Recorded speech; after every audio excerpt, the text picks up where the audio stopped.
Готов? Все, пошли.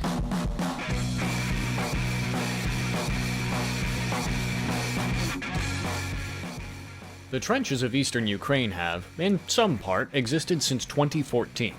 They have seen a ludicrous variety of firearms, but have rarely seen ones purposely built for the occasion. At least, not until the AK-12K, that has been specially ordered by VDV assault units, and fully upgraded to the Type 3 2023 model specifications. The full-scale invasion of Ukraine, the quote, special military operation, has been a trial by fire for all sides involved. And oh boy, has it burnt the Airborne Forces of Russia, the VDV. In general, airborne and air assault operations are tricky business in the 21st century, especially without outright air supremacy. Immediately upon the lackluster results of the Battle of Hostomel for the Russians, the VDV conducted bloody and heavy-handed urban assaults towards Kyiv. While better trained overall than the regular army, this was not the combat they were intended for. They proceeded to suffer brutal casualties, especially in their thin-skinned aluminum BMD vehicles and light gear sets. As the dynamics of combat greatly shifted over the course of the war, the VDV have now been transformed into units capable of strong and close assaults, now in the trenches of the Donbass and Zaporizhzhia, finally making some use of the better training and motivation of the men in their corps. As part of this mission retooling, tanks and regular IFVs have been attached to their units. Plus, better protective body armor has been purchased for these soldiers, including the greatly needed Type 3 or 2023 model upgrades to the AK-12. The VDV has specifically received a new shortened variant, the AK-12K, in a specially ordered package. The VDV now has a rifle optimized for trench sweeping. While a very in-depth video is planned for this channel on the full history of the AK-12, let's, for now, just look at the features that appear on the VDV's AK-12K. When needed, we'll use Kalashnikov Concern's naming scheme for the 2018, 2020, and 2023 updates of the AK-12, Type 1, Type 2, and Type 3 respectively. It should be noted that the Type 3 and AK-12K updates were the most drastic and were done with considerable troop and combat feedback.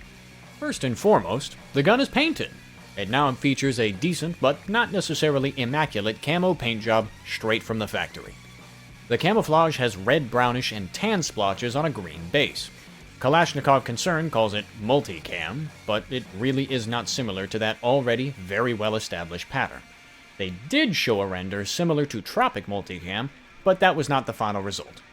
The paint is not a special Cerakote or anything, and has already been reported to wear off, especially on the included suppressor. Depending on the batch, the green base for the polymer parts, including the magazine, is actually a part of the polymer's mix, however, and not just paint. The camo is otherwise plenty serviceable, and just codifies the trend of soldiers doing their own camo paint jobs to varying success. The Concern is in the midst of developing a more advanced and durable coating than what's been seen on their rifles so far, so do not be surprised to see that in the near future after the date of this video. The overall weight of the rifle, without accessories, is 3.4 kilograms or 7.5 pounds, compared to the long-barreled Type 3 AK-12 at around 3.5 kilograms or around 7.7 pounds. In classic fashion, we'll just go from tip to butt. In the package issued to the VDV, a suppressor, weighing just shy of a remarkably heavy 800 grams or 1.7 pounds, is standard with every single AK-12K.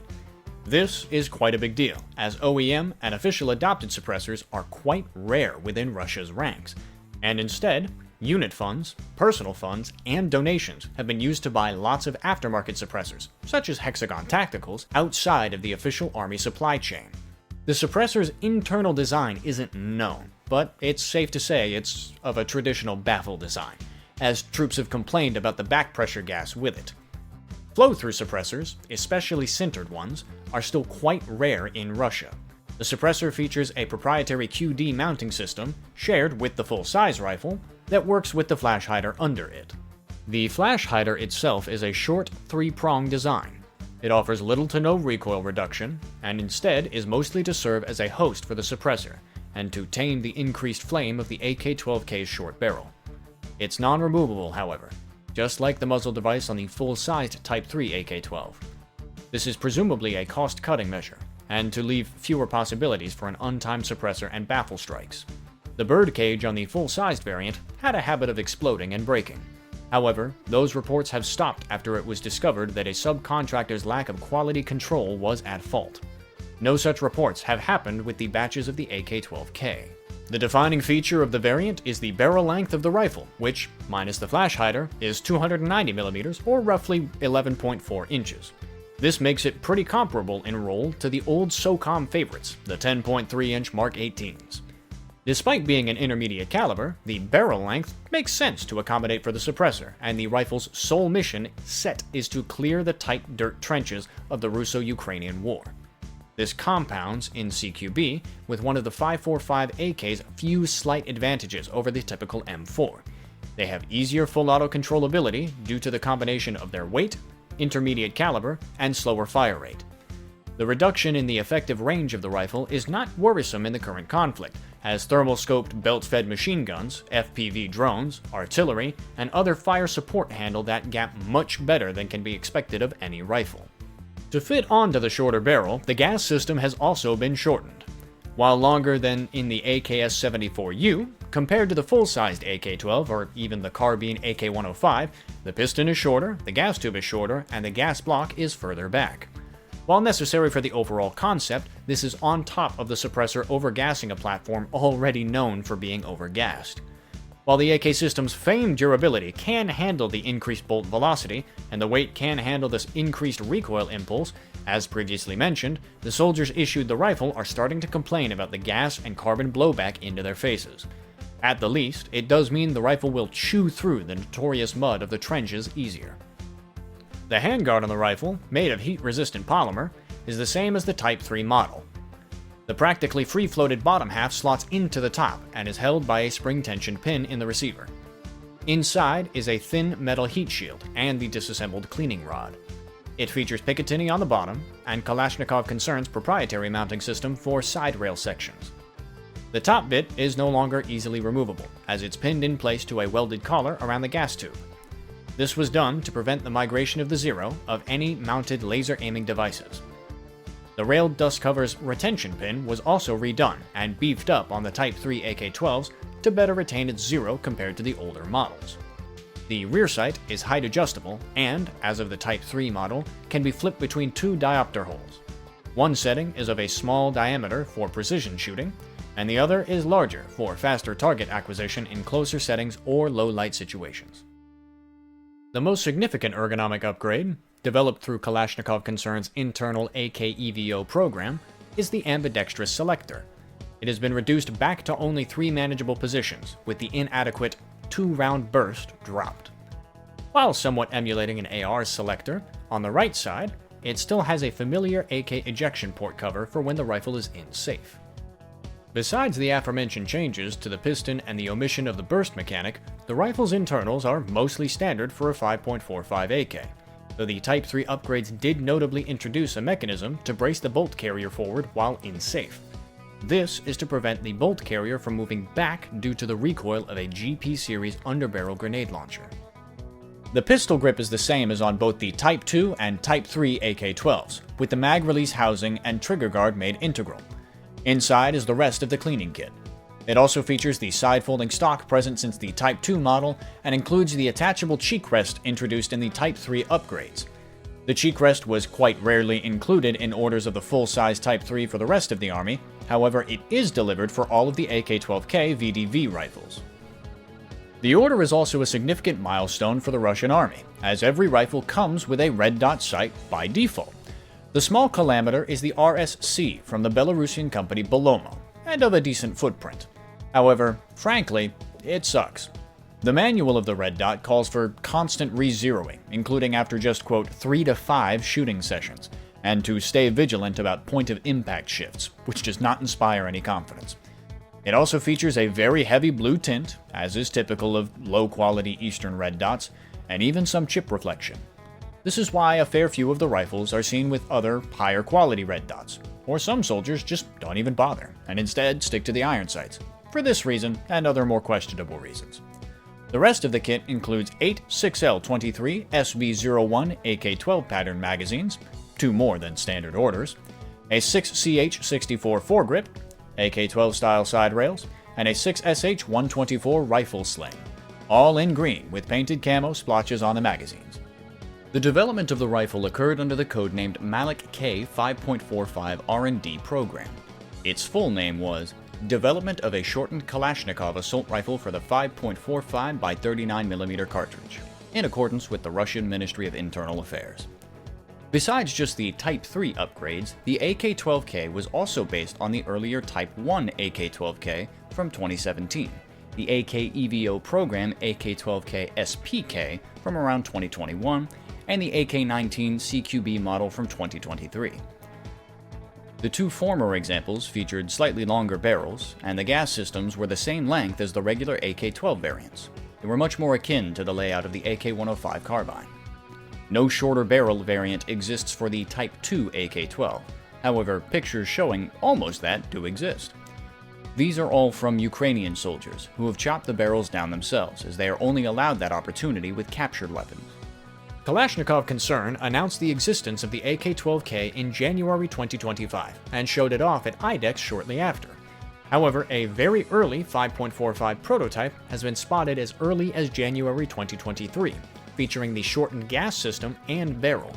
It had a near-identical feature set to the Type 3 prototype revealed by Kalashnikov.ru the month prior. This iteration was yet to receive a new handguard, the final rear sight design, and the dust cover retention fix. Another prototype iteration of the AK-12K would be seen later next year, in June, at an anniversary event for ODON, the Separate Operational Purpose Division.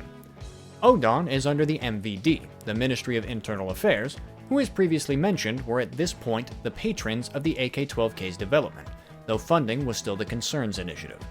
This prototype sported all of the Type 3 production features, plus an experimental M-LOK handguard. In May 2025, a press conference was held with Russian journalists, and it was announced that the rifle had already begun testing at the front. A handful of in-the-wild photos of black unpainted AK-12Ks, featuring the full-size variant's birdcage muzzle device, had emerged online in the time from February to May. All of these shown-off examples, of what was presumably the testing batch, had been captured by Ukrainian and affiliated irregular forces. Some of these examples, however, may be standard Type 3 AK-12s shortened by the Ukrainians themselves, though at least one source seemed to state that their example was captured as is from the Russians. Later into May, it was announced that the Concern had shipped the first batch to the VDV in the camo paint job package, with a misleading render of the rifle's camo. Only days later, the VDV package was spotted, and in July, a particularly successful and close-range assault was reported in Sumy by a group of the 51st Guards Parachute Regiment, well equipped with the rifles. In the months following, more photos and videos have trickled in. The VDV, as of the time of this writing, are also just now receiving orders of the new 5.45 by 39mm RPL-20 light machine gun, in a similar paint job. However, these sightings are much more rare for now. There also exists the AK-12SK, which was announced by the Concern at the same time as the AK-12K. It features a slimmer stock that is shared with the AM-17 and PPK-20. Its gas system is the length of the AKS-74U. Thus, the gas block goes under the handguard, and the front iron sight is now a Picatinny attachment. It would a little bit later receive the M-LOK handguard, seen on the 2024 prototype of the AK-12K. This rifle, however, has no known adoption or orders, and Kalashnikov Concern is trying to advertise it and its 7.62 by 39mm brothers, the AK-15K and AK-15SK, to the export market. Their 5.45 by 39mm lightweight polymer lower receiver AM-17 instead took the spot for finally replacing the out-of-production AKS-74U for the role of backline vehicle crew PDWs for the Russian Army, though the FSB has shown a little bit of interest in the AK-12SK. The reception for the rifle amongst the soldiers who use it has been generally positive but tempered. Commander of the 104th Guards Airborne Assault Regiment, Guard Lieutenant Colonel Vladimir Serdyakov, stated the following, quote, "We've been testing the new assault rifle for only a month so far, but it's already clear that this is a big step forward in arming assault troops and reconnaissance units. It is more compact and convenient than the standard AK-12, has better accuracy, and is optimal for close and medium-range combat. The Suppressor is also more convenient than its predecessors. The ambidextrous fire selector makes the rifle comfortable to use for both right and left-handed shooters, and the presence of a cheek rest on the stock improves aiming. Among the advantages, I would also note reduced recoil during firing and the camouflaged coating. I believe the time of blued weapons has passed. At the same time, the paint job is not yet optimal, as it already wears off during use. Clear drawbacks also include the shooter being smoked out by powder gases, the fouling of the rifle's parts when using a suppressor, barrel overheating during intensive fire, and a more troublesome disassembly. Nevertheless, the rifle is new, it definitely has a future, and its further improvement will come precisely through combat testing and field use." Unquote. This is probably the best summary for the rifle, that it is indeed a step forward as Russia learns that necessity is the mother of all inventions, and has considerably gotten its act together in the quagmire of the Russo-Ukrainian War. Underestimation is a dangerous game to play, and the West must realize the upcoming dynamics of modern war. It can be said that this is something the NGSW program is blind to. Hopefully, other European countries realize the folly of it as the UK conducts its Project Greyburn, Italy looks to adopt the Beretta NARP, and Sweden and Finland look at the Seiko M23 in 5.56 and 7.62 NATO. Thank you for watching this far into the video. Don't forget to like, comment, and subscribe, as the YouTube algorithm is a cruel mistress, especially to firearms channels. We highly recommend checking out Just Gun's recent video on the Type 3 for a more hands-on overview of the full-size version. We also suggest checking out our previous video on the AS-1 rifle, which was a potential competitor to the AK-12 and another CQB rifle with a Russian security forces origin. Feel free to keep up with our channel by subscribing, as we plan on providing more detailed content on many of the other rifles mentioned in this video. You know, you're not supposed to be up here.